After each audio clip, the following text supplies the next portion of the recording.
Hey guys, today I'm going to tell you how to stop Chrome from using too much RAM.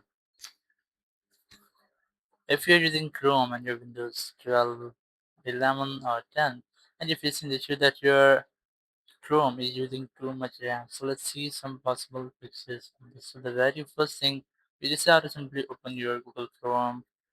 And here, the very first, I recommend you how to try to update your Chrome, or you have to make sure that you're on the latest version. So just click on these three dots, scroll down, and just look for settings here. Click on settings. Under settings, scroll down and click on about Chrome. And here you have to make sure that you haven't any pending update for your Chrome, or if you have, it will automatically be updated. So you just have to wait for it until it's being updated.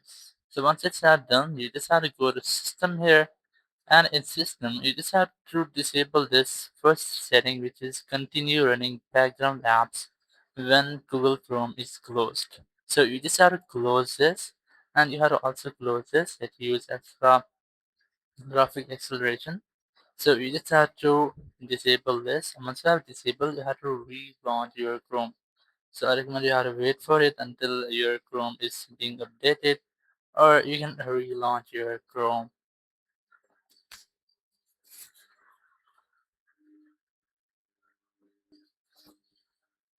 So once your Chrome has been relaunched, now your setting has been saved. You just have to go to settings again, and here you go to performance.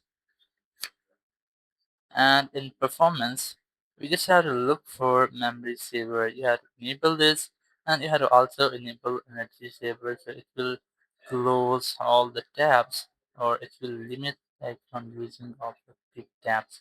So once you have done, now you have successfully stopped your Chrome to use too much RAM and your PC. Thank you very much for watching the video. Until next video, bye bye.